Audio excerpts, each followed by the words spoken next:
Welcome to part 2, final review. So we'll start with question 1. It says, what is the product of 2 minus 2i times negative 1 plus 3i? So to do that, we'll draw ourselves a generic rectangle. We'll put 2 and then minus 2i across one side and negative 1 plus 3i along the other, and then multiply. So negative 1 times 2 is negative 2. Negative 1 times negative 2i is positive 2i. 3i times 2 is 6i, also positive. And here we get negative 6, 3 times 2. And then I times I is I squared. All right, so what we have to remember here is I squared is negative 1. So this term is negative 6 times negative 1, or 6. All right, so we're going to replace this with a positive 6. So combined like terms, these two are alike. That's 8i. These two are alike. It's negative 2 plus 6. So negative 2 plus 6, and plus 2i plus 6i. This is 4, and then that's plus 8i. And there we go. Next one.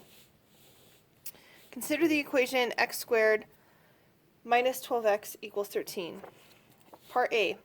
Use b over 2 squared to find the value that would enable you to solve by completing the square.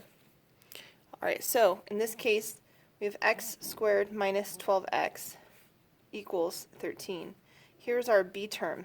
b equals negative 12. And so we're going to use that formula, b over 2 squared. So b over 2 squared would be negative 12 over 2 squared, which would be negative 6 squared, which is 36. So this is the value that will make this side a perfect square trinomial. Right there. Alright, so this is a perfect square trinomial because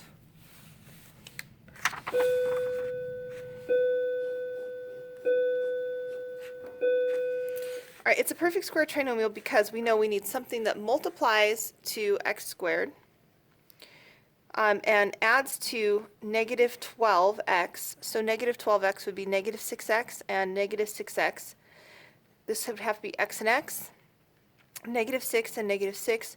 The reason that we put half on each side is because we're trying to make the side lengths the same length. So I want 6 here and 6 here, and then that would give me 36. So again, this is another way of thinking of how to complete the square. So b over 2 is going to be whatever this number is, right, the b term, over 2, which is negative 6 squared. All right. Next, it says for part B, to solve. Now you can solve, on the test it says to solve by completing the square. So I'm going to show that method. So we have x squared minus 12x plus 36 equals, that would be 49. 13 plus 36. All right, this side is going to factor as x minus 6 times x minus 6, or x minus 6 squared equals 49. Right? X minus 6 times x minus 6, which can be rewritten as x minus 6 squared. And then we're going to square root both sides. So we get x minus 6 equals plus or minus 7. We'll add the 6 to both sides. X equals 6 plus or minus 7. And then we split it into our two cases. X equals 6 plus 7, and x equals 6 minus 7. And so my two solutions are 13 and negative 1. So it's one way to solve. That's solving by completing the square. I'll show a second method. We have x squared minus 12x plus 36 equals 49. If I were to use the quadratic formula instead, I could subtract 49 from both sides. X squared minus 12x, that would be minus 13 equals 0. It just so happens that it's the original. Quadratic formula would be negative b that'd be negative 12, plus or minus b squared, which is 144, minus 4 times ac, but a is just 1, and c is negative 13, all over 2 times a. Again, a is just 1. That would be x equals 12 plus or minus the square root of 144. That's plus 4 times 13 is, that's 12, 52, all over 2. X equals 12 plus or minus the square root of 196 over 2. 196 is, the square root of 196 is 14. 14 squared equals 196. So this would be x equals 12 plus or minus 14 all over 2. And then I would split it into my two cases. 12 plus 14 over 2 would be 26 over 2, which is 13. And 12 minus 14 over 2 would be negative 2 over 2, which is negative 1. And so we get our same two answers, 13 and negative 1, using the quadratic formula or solving by completing the square. You could also solve by factoring. All right, let's move on to number 3. What is the nature of the solutions to 7x squared minus 3x plus 2? So when they say the nature, they're talking about, are these real, imaginary, or and if they're real or imaginary, how many solutions are there? All right, so there's 3 possible cases. And the way that we can find out what kind of solutions we have is we're going to look at the discriminant. So number 3, we're going to use just this part, b squared minus 4ac. Now if this is a positive number, what that tells me is that there are 2 real solutions. The reason is I would have some number in front of this in my quadratic formula, right? I have plus minus going on here. So I have some number b plus or minus some positive number. Well, that's going to give me b plus that number and b minus that number. That'll over some other number. All right, that will give me some kind of solutions that are both positive. I'm sorry, that are both real, not positive. They're both real. So I'll have 2 real solutions. If that thing is negative, so in the square root we could get a positive, in the square root we could get a negative. This would mean that when I add, I'm going to add some kind of negative radical to this number. Well, so I'm going to add it and subtract it, actually. When I add or subtract a negative, a negative radical, it doesn't matter if I add or subtract. This number is an imaginary. So I'll get 2 imaginary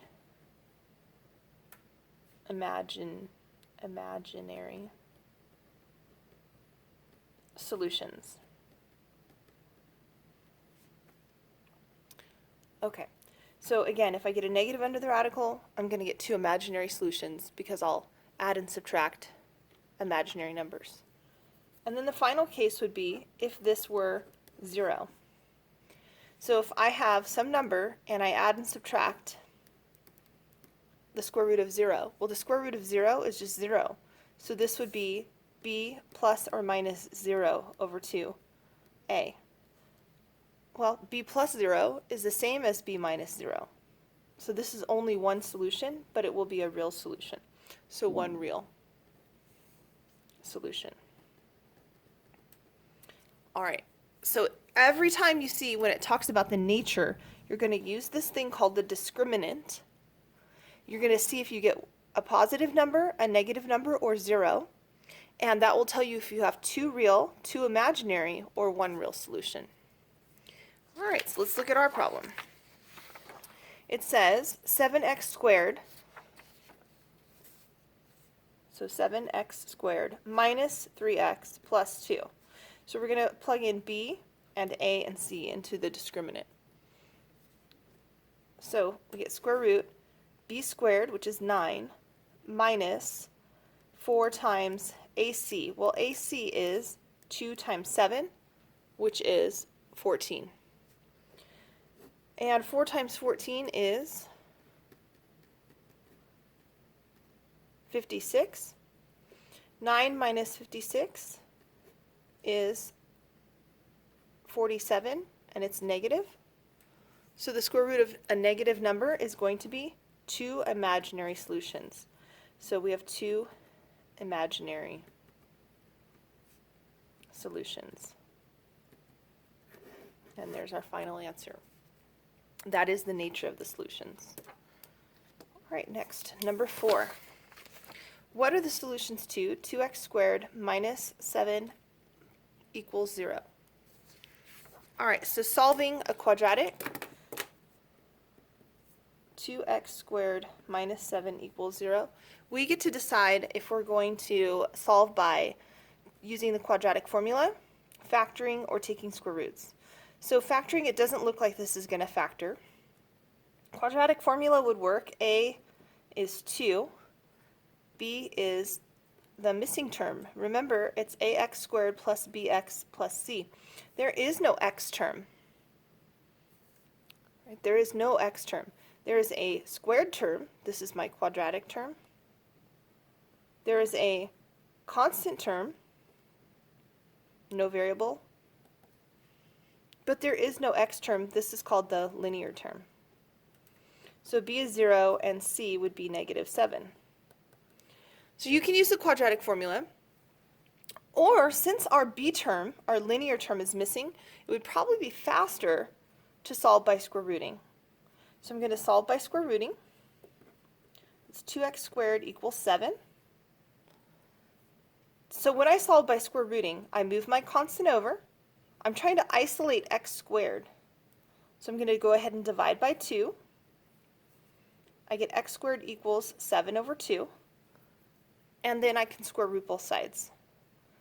So square root both sides, I get x equals, don't forget it's plus or minus, square root 7 over square root 2. I broke it up because I know I'm not allowed to keep that square root in the denominator, so I have to rationalize it. So to rationalize it, remember I multiply by whatever this is in the denominator, so I'll multiply by root 2 over root 2. So that gives me plus or minus, that would be square root 14 over square root 2 times square root 2 is square root 4, and the square root of 4 is 2. And there are my 2 solutions.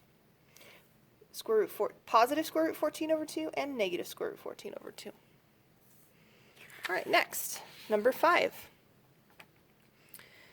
Let's use the quadratic formula to solve the equation 3x squared minus 7x equals 6. So we're going to use the quadratic formula. We'll identify a, b, and c. This is number 5. 3x squared minus 7x equals 6. All right, so to solve, we would want to have this on the other side, right? A, b, and c all on the same side if we're using the quadratic. So we'll move the 6 over.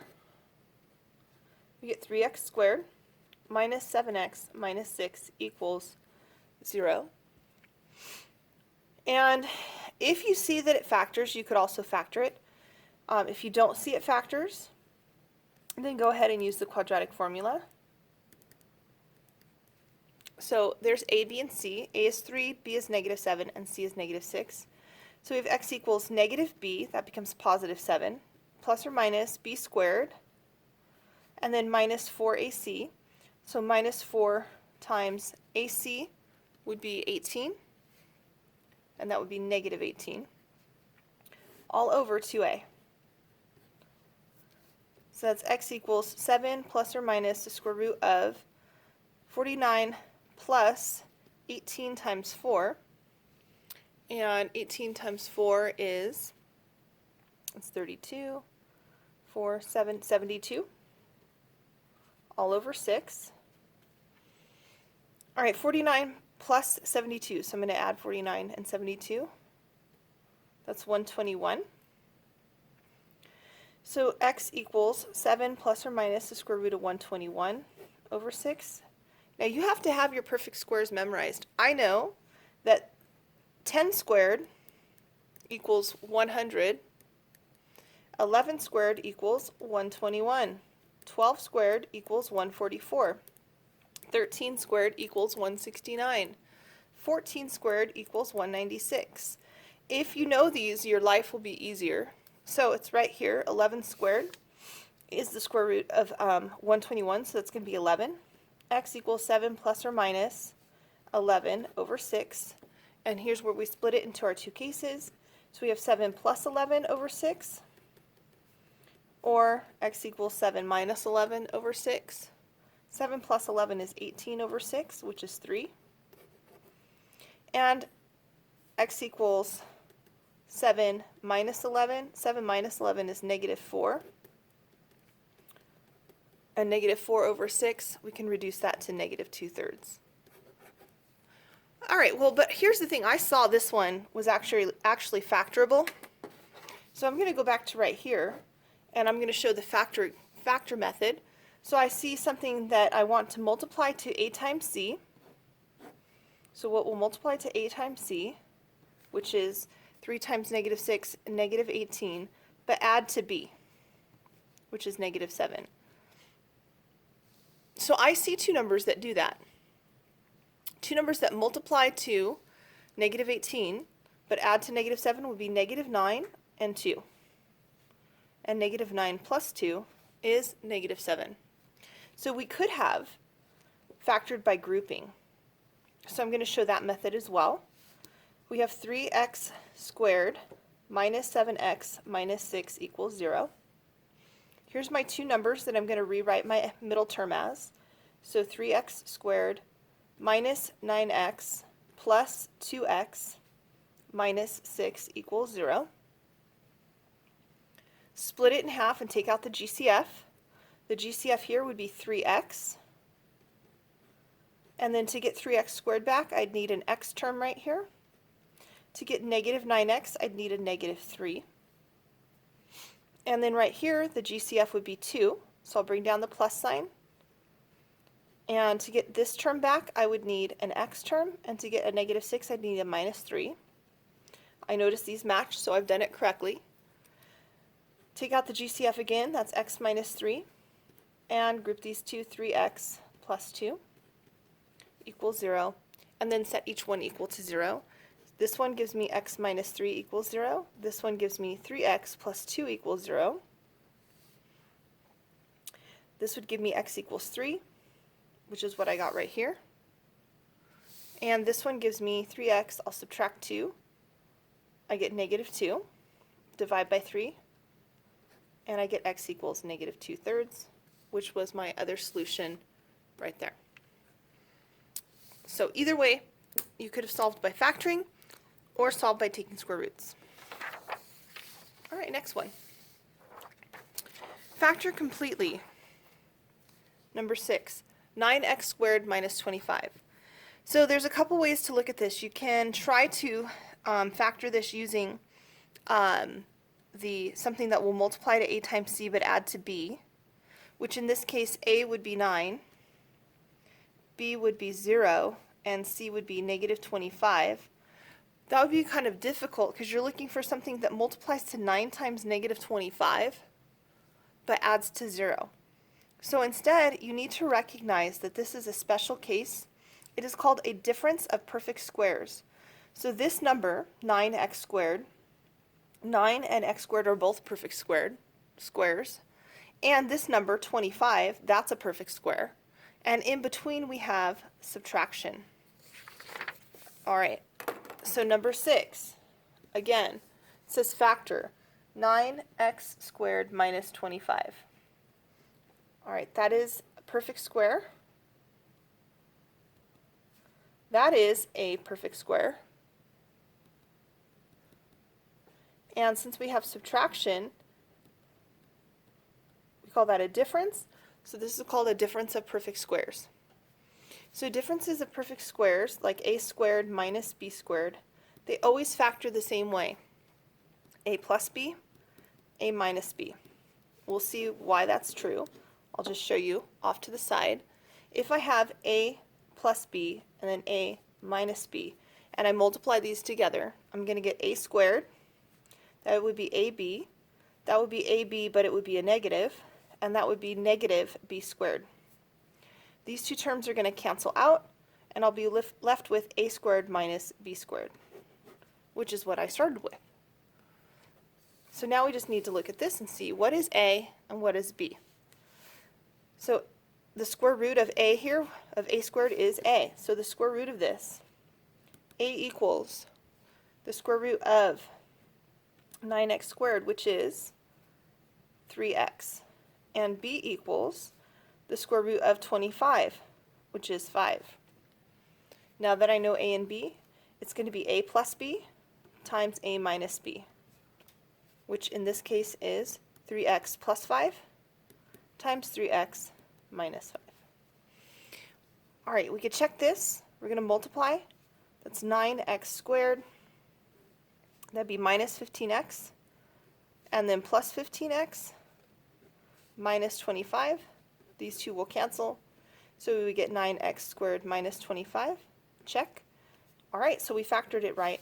Our final answer was 3x plus 5, 3x minus 5. Either order, it doesn't matter if you switch the signs. All right. The next one says factor completely.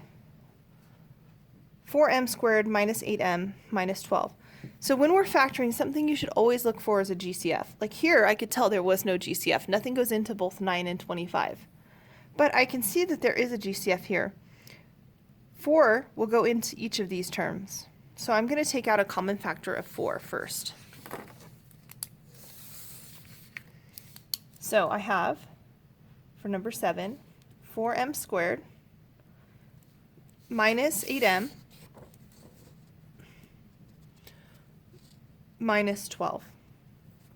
So take out the GCF, that would be a 4. So 4 comes out. To get this term back, I would need an m squared, and then I need a minus sign. To get this term back, I need 2 times m, and then to get this term back, I would need minus 3. And then just check it, that would be 4m squared, that would be negative 8m, and that would be minus 12. All right, then we need to check, it might be fully factored, it might not be, so we have to see if this factors more. So we're looking for something that multiplies to a times c. A times c is 1 times negative 3. So we need something that multiplies to negative 3, but adds to b, which is negative 2. So I see that negative 3 times 1 will multiply to negative 3, and negative 3 plus 1 will add to negative 2. And then if you want to do the factoring by grouping here, you can, but there's no need because there's only one way to make m squared. Only m times m will give you m squared, and then the two numbers that will multiply and add to the correct amount are negative 3 and positive 1, and don't forget to bring down that 4. You could always check this back.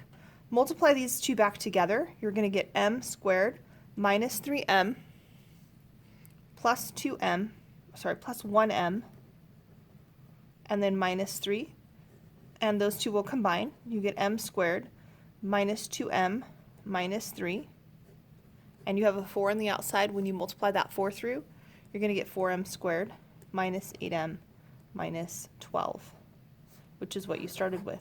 So your final answer, right there, 4m minus 3, m plus 1.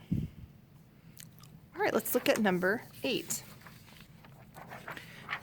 Number 8 says to solve x squared minus 3x equals 28. So you can use whatever method you'd like. If you see that it factors, you can use factoring. You can also use quadratic formula or completing the square. I'm going to see if it factors. If it doesn't, then I'll use quadratic formula. So I have x squared minus 3x equals 28. Whether I'm using factoring or quadratic formula, I need to move that over. So I'm going to subtract 28 from each side. X squared minus 3x minus 28 equals 0. And now off to the side, I'm thinking I need something that multiplies to a times c, which is negative 28, but adds to b, which is negative 3. And I know that negative 28 is negative 7 times 4, and that negative 7 plus 4 will multiply or add to negative 3. So I'm going to factor it since it factors.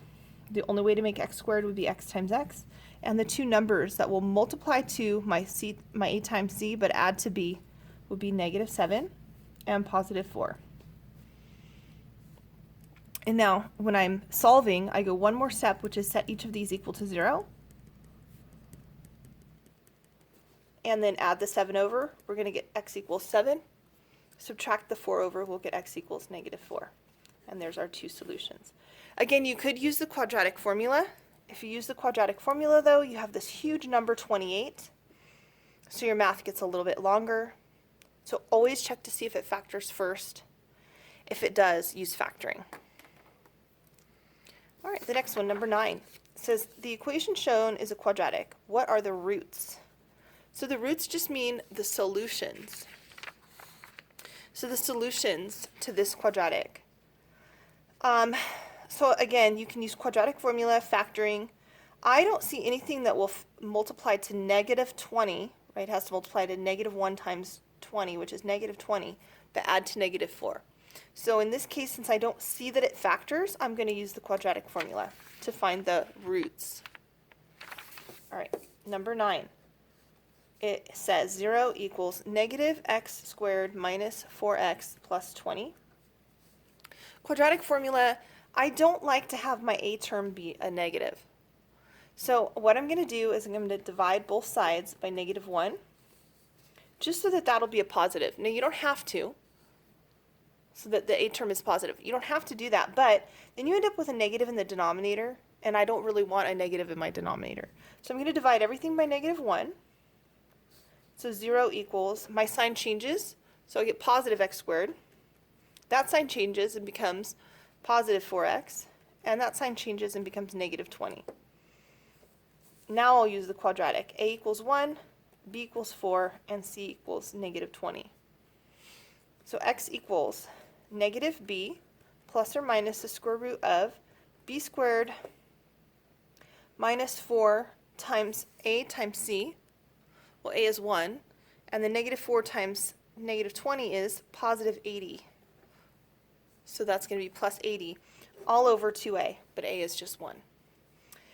16 plus 80, so negative 4 plus or minus square root 96 all over 2. All right, 96 is not a perfect square, so I have to go off to the side and figure out what will go into 96. So 2 will go into 96. 2 times, well, 2 goes in there 4 times with 1 left.